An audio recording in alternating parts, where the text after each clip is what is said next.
زید نے ابو عمر یحییٰ نخعی سے روایت کی، کہا کچھ لوگوں نے حضرت ابن عباس رضی اللہ عنہ سے شراب بیچنے، خریدنے اور اس کی تجارت کے متعلق سوال کیا تو انہوں نے پوچھا، کیا تم مسلمان ہو؟ انہوں نے کہا، ہاں۔ حضرت ابن عباس رضی اللہ عنہ نے فرمایا، شراب کا بیچنا، خریدنا اور اس کی تجارت کرنا جائز نہیں ہے۔ پھر انہوں نے نبیذ کے متعلق سوال کیا۔ حضرت ابن عباس رضی اللہ عنہ نے کہا، رسول اللہ صلی اللہ علیہ وآلہ وسلم ایک سفر پر تشریف لے گئے، پھر آپ کی واپسی ہوئی۔ آپ کے ساتھیوں نے سبز کھڑوں، کریدی ہوئی لکڑی اور کدو کے برتنوں میں نبیذ بنائی ہوئی تھی، تو آپ صلی اللہ علیہ وآلہ وسلم نے اسے گرا دینے کا حکم دیا۔ پھر آپ صلی اللہ علیہ وآلہ وسلم نے ایک مشکیزہ لانے کا حکم دیا، اس میں کشمش اور پانی ڈال دیے گئے۔ یہ نبیذ رات کو بنائی گئی۔ آپ صلی اللہ علیہ وآلہ وسلم نے صبح کی تو اس دن اس کو پیا، اگلی رات کو پیا، پھر اگلے دن شام تک پیا اور پلایا۔ جب اگلی صبح ہوئی تو آپ صلی اللہ علیہ وآلہ وسلم نے جو بچ گیا تھا اس کے بارے میں حکم دیا تو اسے گرا دیا گیا۔ معاذ عنبری نے کہا، ہمیں شعبہ نے یحییٰ بن عبید ابو بحرانی سے روایت بیان کی، کہا میں نے حضرت ابن عباس رضی اللہ عنہ کو یہ کہتے ہوئے سنا، رسول کریم صلی اللہ علیہ وآلہ وسلم کے لیے رات کے ابتدائی حصے میں کھجوریں پانی میں ڈال دی جاتی تھیں، جب آپ صبح کرتے تو اسے پیتے، اس دن پیتے اور جو رات آتی اس میں پیتے، اور صبح کو اور اگلی رات کو اس کے بعد کا دن عصر تک اگر کچھ بچ ہی جاتا تو خادم کو پلا دیتے تاکہ ختم ہو جائے، یا اگر کوئی پینے والا نہ ہوتا یا بچ جاتی تو اس کو گرا دینے کا حکم دیتے۔ عبید اللہ نے کہا، ہمیں نافع نے حضرت ابن عمر رضی اللہ عنہ سے خبر دی، کہا اس بات کا علم مجھ کو نبی کریم صلی اللہ علیہ وآلہ وسلم ہی کی طرف سے ہے کہ آپ صلی اللہ علیہ وآلہ وسلم نے فرمایا، ہر نشاور چیز خمر ہے اور ہر خمر حرام ہے۔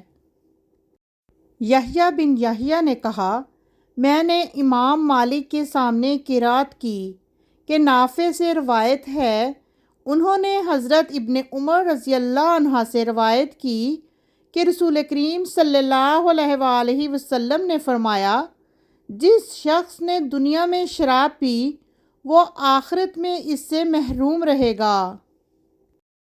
عبداللہ بن مسلمہ بن قعنب نے کہا، ہمیں مالک نے نافع سے حدیث بیان کی، انہوں نے حضرت ابن عمر رضی اللہ عنہ سے روایت کی، کہا جس شخص نے دنیا میں شراب پی اور اس سے توبہ نہیں کی اسے آخرت میں اس سے محروم کر دیا جائے گا، وہ اسے نہیں پلائی جائے گی۔ امام مالک سے پوچھا گیا، کیا انہوں نے حضرت ابن عمر رضی اللہ عنہ نے اسے رسول کریم صلی اللہ علیہ وآلہ وسلم سے بیان کیا ہے؟ انہوں نے کہا، ہاں۔ عبید اللہ نے نافع سے انہوں نے حضرت ابن عمر رضی اللہ عنہ سے روایت کی کہ رسول اللہ صلی اللہ علیہ وآلہ وسلم نے فرمایا، جس شخص نے دنیا میں شراب پی وہ آخرت میں اسے نہیں پیے گا، الا یہ کہ وہ توبہ کر لے۔ ہمیں ثمامہ یعنی ابن حزن قشیری نے حدیث بیان کی، کہا میں حضرت عائشہ رضی اللہ عنہا سے ملنے گیا تو میں نے ان سے نبیذ کے متعلق سوال کیا۔ حضرت عائشہ رضی اللہ عنہا نے ایک حبشی کنیز کو آواز دی اور فرمایا، اس سے پوچھو، یہی رسول اللہ صلی اللہ علیہ وآلہ وسلم کے لیے نبیذ بنایا کرتی تھی۔ اس حبشی لڑکی نے کہا، میں آپ صلی اللہ علیہ وآلہ وسلم کے لیے رات کو ایک مشک میں پانی ڈال دیتی تھی اور اس مشک کا منہ باندھ کر اس کو لٹکا دیتی تھی، جب صبح ہوتی تو آپ صلی اللہ علیہ وآلہ وسلم اس میں سے نوش فرماتے تھے۔ عبدالعزیز بن ابی حازم نے ابو حازم سے انہوں نے حضرت سہل بن سعد رضی اللہ عنہ سے روایت کی، کہا حضرت ابو اسید سعدی رضی اللہ عنہ نے اپنی شادی میں رسول اللہ صلی اللہ علیہ وآلہ وسلم کو دعوت دی۔ اس دن ان کی بیوی خدمت بجا لا رہی تھیں، حالانکہ وہ دلہن تھیں۔ سہل نے کہا کیا تم جانتے ہو کہ اس نے رسول اللہ صلی اللہ علیہ وآلہ وسلم کو کیا پلایا تھا؟ اس نے رات کو پتھر کے ایک بڑے برتن میں پانی کے اندر کچھ کھجوریں ڈال دی تھیں۔ جب آپ کھانے سے فارغ ہوئے تو اس نے آپ صلی اللہ علیہ وآلہ وسلم کو وہ مشروب پلایا۔ حضرت انس رضی اللہ عنہ سے روایت ہے کہ میں نے اپنے اس پیالے سے رسول اللہ صلی اللہ علیہ وآلہ وسلم کو ہر قسم کا مشروب پلایا ہے، شہد، نبیذ، پانی اور دودھ۔